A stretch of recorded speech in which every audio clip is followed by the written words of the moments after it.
What's up, everybody? Welcome to DFS by the Numbers. This is my betting breakdown video for UFC Vegas 20. And yeah, we have 9 fights on the card. I mean, we lost Menafield Knight, we lost Rivera Magomedov, and we just lost Angela Hill versus Ashley Yoder. So down to 9 fights. Kind of a tough card from a betting perspective, but I do have 5 spots on the night that we'll talk about throughout the video. And as always, going to be breaking down the card strictly from a betting perspective and a betting perspective only, not going to go into too much detail. If you do want a further in-depth breakdown, I did post a full card breakdown and prediction video earlier in the week, and then I did a live stream as well going into more detail. So with that said, kind of go through it here. If you can leave a like on the video, subscribe if you have not yet, would always be very appreciated. Almost to that 10K goal. Need like 150 more subs. So if you do watch my content, if you do enjoy it, please hit the sub button. Really help out a ton. All right. So here we go. Dustin Jacoby versus Maxime Grishin. I like Jacoby here. I don't really like the price. I do think he's going to have a pretty sizable advantage on the feet, just being the faster striker.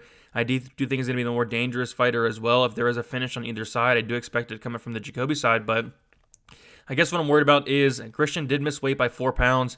Still looked pretty good on the skills. I'm not sure if that was intentional. Kind of we talked about last week where Jared Gordon missed weight by a good 4 pounds. I don't know if that was intentional or not, but it did seem to help him in that fight. So I guess I'm worried about Grishin maybe controlling Jacoby up against the cage and possibly taking him down.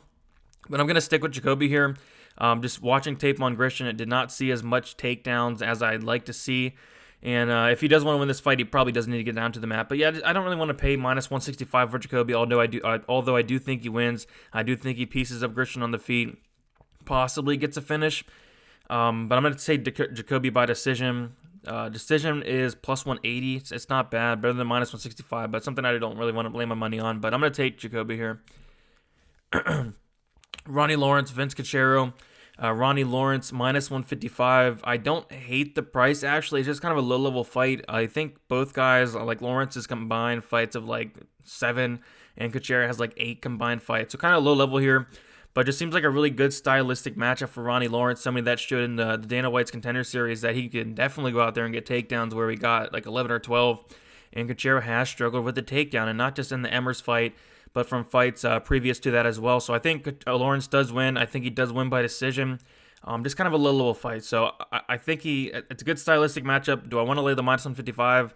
Not really, but I do think that's the side. If you want to make it a little bit better, Ronnie Lawrence by decision plus 125, but no action for me here personally.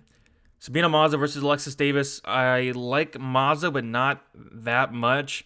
I think on the feet, it's going to be Mazo all day. She's going to have a massive striking advantage. She's going to be the faster fighter. Alexis Davis is somebody that definitely wears the damage. You can definitely see it in her face. It opens up very easily. So, but man, Alexis Davis has such a clear path to victory here, and that is taking it down to the mat. Alexis Davis has fought the much better competition. I do think the smaller cage is going to favor someone like Alexis Davis as well. So I don't know. It's definitely dog or pass from a betting perspective. If you're on the Davis side, I think Davis by decision plus 250 is not a bad look. And she has a black belt in BJJ. Maybe Davis by submission plus 1000, plus 1090. Not a bad look. But ultimately, I'm going to take Mazo to win a close decision. I just don't love the minus 200. I never lay that. And it probably is dog or pass from a betting perspective. Alexander Hernandez versus Thiago Moises. Yeah, I'm going to take a shot on Moises here. Not going to bet or anything, but I do think the line's way off. Alexander Hernandez throughout his career has struggled, with his chin, with his cardio. He has slowed down more than once in the past. Moises is going to be at a striking disadvantage, but he has shown improvements in his striking. He's shown improvements in his wrestling, and I'm curious to see what happens if this fight does hit the mat. I just want nothing to do with this fight, honestly. I do think Hernandez has a good chance of winning. I think this fight is going to be closer than the line indicates, though. So minus 220 is a little bit crazy, but do I want to take a shot on Moises? Not really, but I'm going to take Moises here to edge out a decision, a close decision, and really no props I would look at either. Alex Caceres versus Kevin Croom. Finally have some action on this card. I do have 2 bets on this card, or on this fight. I have Kevin Croom plus 210, 1 unit on it. And then I have the under 2.5 rounds plus 170, 1 unit on it. And, Kevin Croom said himself, this fight's not going the 3 rounds, and you can definitely see it in his style that he's going to come forward and he's going to present a lot of problems for someone in Alex Caceres, somebody that wants to stay on the outside, someone that does not deal all that well with pressure. And I think the small cage is going to favor Croom here, who's going to be coming forward. He's going to be landing hard shots. He's going to be making Caceres uncomfortable in there, trying to get takedowns. And he's not the best wrestler in the world, but he is very relentless with getting the fight down to the mat. He can take the back standing and has different ways of getting it down there. So I think Croom's very dangerous. We saw it in his last fight, went out there and finished Roosevelt Roberts in less than a minute. I don't expect that here, but I do think if he does get it down to the mat, Caceres has made a ton of mistakes on the mat in the past. He has been submitted 6 times, and I do think Croom is very live for a sub. On the flip side, and this is why I do like that under here, I think Caceres, believe it or not, is live for a sub himself. When Croom goes for takedowns, he does leave his neck exposed, so he has to be careful there, but I wouldn't be completely shocked if Caceres did snatch up a neck. So I did play the under, and I did play Croom. The best scenario there would be for Croom to get an early finish, but if either a finish happens or Croom wins, it's a win-win. But hopefully, both happen there. Hopefully, Croom does get an early finish. But I do think both guys are live for a finish, and I do think this fight's going to finish. All right, Jimmy Rivera versus Pedro Munz. Have another bet here. I have 2 bets, actually. I have Jimmy Rivera straight at -145, and I have 1.5 units on that. And then I have Jimmy Rivera wins by decision at +275, 0.5 units. Yes, you heard that right, +275. DraftKings Sportsbook made a big mistake. They, I think they switched the Pedro Munz decision prop with the Rivera decision prop, and they haven't voided it yet. And I try to get it out there to as many people as possible. I put it on Twitter, on Patreon, all that. Someone in my Discord, shout out to Wheezy, put it out there. And so that's not the only time DraftKings Sportsbooks made a mistake. They made a mistake on the Troy and Zalal over, and they didn't void that. So I'm crossing my fingers they don't void it. But I don't think they will. So I have that in my back pocket as well. So 2 bets here. And yeah, watching tape on Munz, it's just he's so hittable, absorbs over 6 significant strikes per minute. He's not the best round winner in the world, and Rivera is a great round winner. He's going to be coming forward. And I don't think that Rivera is going to have to worry about the ground game of Munz at all. Somebody that has 92% takedown defense, I think is going to be able to keep this upright. And on the feet, I think he's just going to tee off on Munz. And I think for Munz to win, he's going to have to land a hard shot, maybe knock Rivera down a couple times, maybe knock him out. But even then, it's going to be hard to do. Rivera's only been knocked out 1 time in 27 fights. So I like Rivera here. I like him by decision. The dude's not a finisher. I don't think we have to worry about Rivera going out there and getting a finish. But give me Rivera and give me him by decision. Marloes Silva versus Montana De La Rosa. Taking a shot on another dog here. I think this line is off. I think it should be flipped. I think it should be closer at least, because Montana De La Rosa is going to have multiple paths to victory here. Whether on the feet, she's made massive improvements. Training at Team Elevation, her striking looked much improved in her last fight against Viviana Araujo. And Bueno Silva is somebody that is on the slower side. She's so hittable, absorbs like a massive 6 significant strikes per minute, has a 43% striking defense, and Montana De La Rosa's numbers aren't any better, but still, she's making those improvements, and I do expect those improvements to keep happening because De La Rosa is young. I want to say she's 25, 26 years old, and I do think the fight is going to be won and lost on the mat, and at that point, De La Rosa is going to have the much better wrestling, and Silva's takedown defense isn't all that great. She can be taken down, she can be controlled.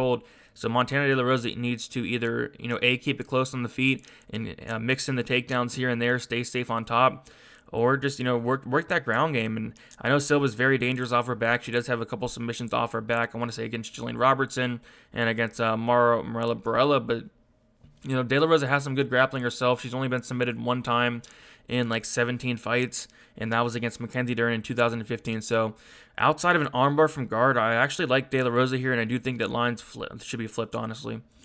But yeah, I do have a bet on De La Rosa +124, and I have 1 unit on that. Ankalaev versus Krylov. Very tempted on the dog here. I'm going to pick Ankalaev, but I do think the line's off. And Krylov is somebody that's extremely dangerous, 97% finish rate.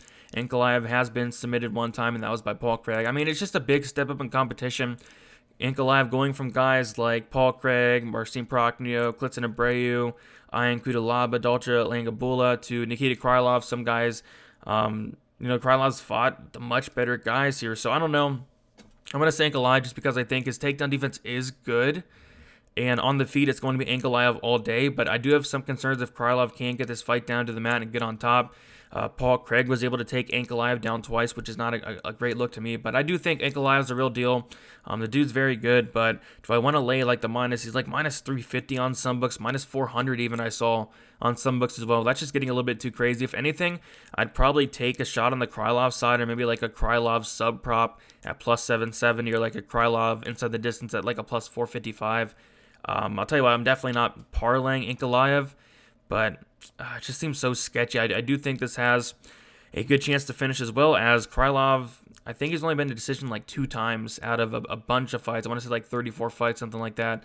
So I do think it probably finishes. But yeah, give me Ankalaev. Give me Ankalaev, but I don't love it. I don't love that pick. And then Cyril Gahn versus Jairzinho Rozenstruik. Yeah, I'm going to take Gahn here. I think he's better pretty much everywhere outside of the experience and outside of the power edge you got to give to Rozenstruik there. But I do think a big path to victory is going to be for Gahn to work that ground game, take down Rozenstruik. Seeing Rozenstruik getting taken down twice by Overeem, not having much to offer off his back, and then getting taken down by Junior Albini twice. Albini getting into mount and Albini taking his back. Just can't really get that out of my head. I think that Gahn, if he does take him down, he's going to have a lot of success and maybe even find a submission as well. I was taking a look at the sub prop, but it's like plus 375 now. I would have liked it a lot wider than that. But I'm going to take Gahn here. No bet for me. I know it sucks not having any action on the co-main or main, but these lines are just a little bit too crazy. I do think the line on the main should be a little bit closer as well. This is heavyweight. It only takes one. So betting from a betting perspective, I'd probably say dog or pass on the Rozenstruik side, just because he has that one punch knockout power, and at the heavyweight division, we saw it last week. That's really all you need. Plus 275 for Rozenstruik by KO. I think that is his path to victory, but I just don't want to take a shot there. I'm going to take a shot on Gahn there. But yeah, so give me Gahn.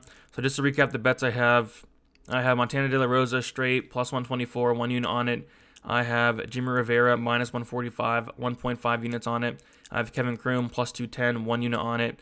I have Alex Caceres versus Kevin Croom, under 2.5 rounds, plus 170, 1 unit on it. And then I have Jimmy Rivera wins by decision, plus 275, 0.5 units on it. So that's about it, guys. Sorry if I sound tired. I just woke up, but I want to get this video out as soon as possible. Kind of late, but had a lot going on. Had to wake up early and do some articles and stuff. So that's about it, guys. Thank you all for your support. Leave a like, subscribe if you have not yet. If you have any questions, you can hit me up on Twitter, DFS_numbers, Instagram, DFS by the numbers. And good luck on UFC Vegas 20.